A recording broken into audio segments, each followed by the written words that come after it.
You are the ruler of your reality. You are the dictator of your reality. Whatever labels you want to use to uphold and showcase, that you have full authority on how you want to see things, solve things and go about things. Of course, there is an ego way of doing things and there is intuition, the intuitional way of doing things, right? Oftentimes, when it don't go our way, this is the ego. But when it's like smooth selling and it's just right, you know that it is intuition.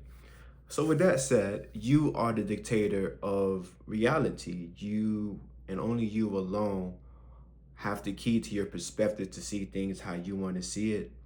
Whether it be from a low point of view or from an elevated point of view, you approach it how you want to, nobody else. There's a collective consensus of things, and then there is an individual consensus of things. There's no rule books to this.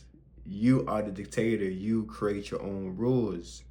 You know, there's you can fall in line with family tradition and how things are normally done, or you can come and shake shit up and add your own little spin of it because you are the god of your reality.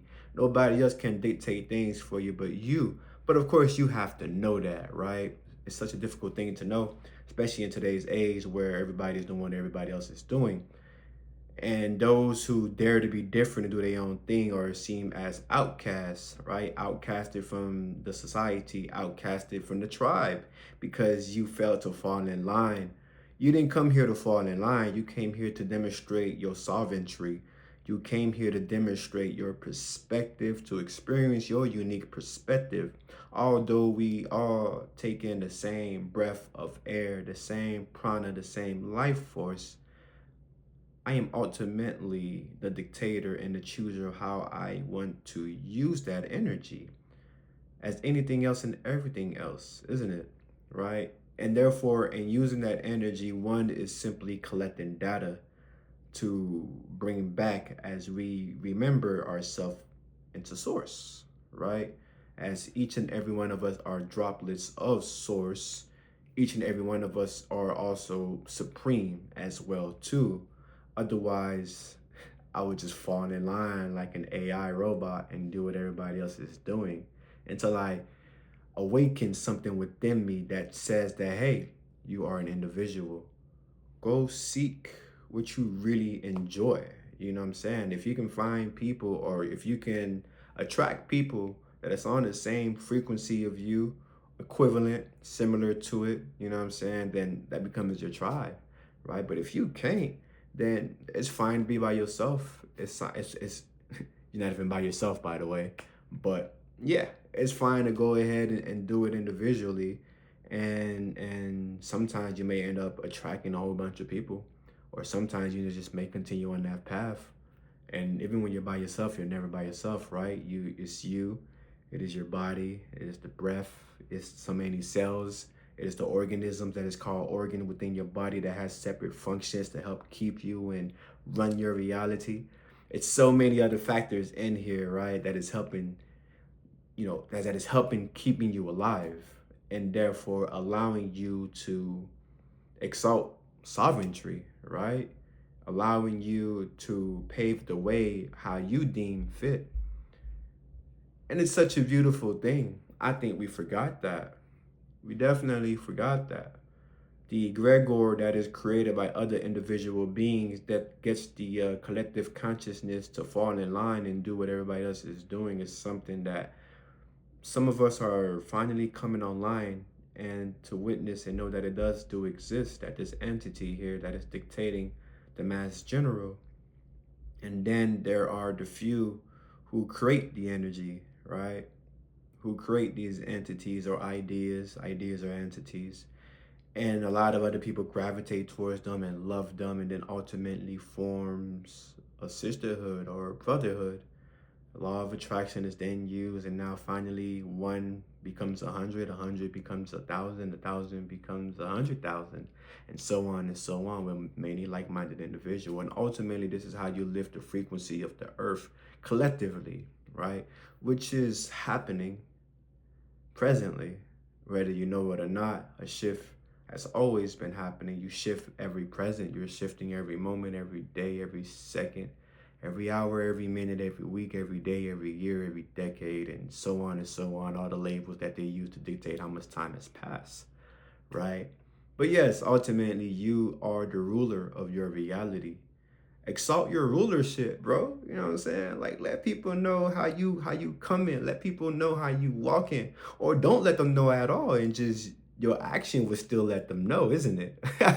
One way or another, we are continuously communicating with each other, right? Whether it is with words, or most likely it's going to always be with energy, because that's what you are, right? You are source. You are energy. So your energy is always vibrating and sending out signals and communications and all type of ways of communicating, essentially, right? And one way or another, we see you. They see you. I see you. Me see you. You see you. Somebody see you. And it's this scene we don't really care too much about, but of course, when you're authentic, you're not even really thinking about these things at all, isn't it? You're simply moving intuition. You're moving with intuition. And intuition oftentimes demonstrates a lot of source, because intuition is truth. It needs no defending, isn't it? It needs no defending at all. So define how you want to define yourself. If your name is Joe and there's 1,000 other Joes, well, this Joe likes to go fishing. That Joe likes to go hiking.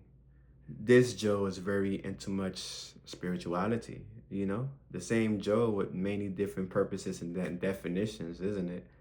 So the name just becomes a name, and ultimately it is the energy that is able to express itself in its true authority. It's what generates the godliness that which we are, right? And it's such a beautiful thing. It's such a beautiful thing to be you. It's such a beautiful thing to live in you, to live in your present, to live in your moment, to live in your purpose, to live in your journey. So you are the definer of this. You create the definition of this. There's a general, consensus of definition of what they believe that means. Meanwhile, I can create in all type of ways of what it means for me, and that's what then makes my perspective very much unique and outstanding. I don't even try to make it be so. I just like to, show other perspective that is often elevated, because there is many ways that one can look at something, isn't it? And it is this infinite ways that we take joy in, because how I see it may not be how you see it. And there is fascinations on both sides, respectfully, when it's done correctly, right? But hey, we give honor, we give praises, we give thanks. I just want to come in and share such a thought. Any other thought I have, I just put this beautiful camera on and we just talk. You know what I'm saying? Not much planning is needed, for I go with the wind, for I am the wind. I go with the ocean takes me, for I am the ocean. I go where the sunlight shines, for I am the light, isn't it?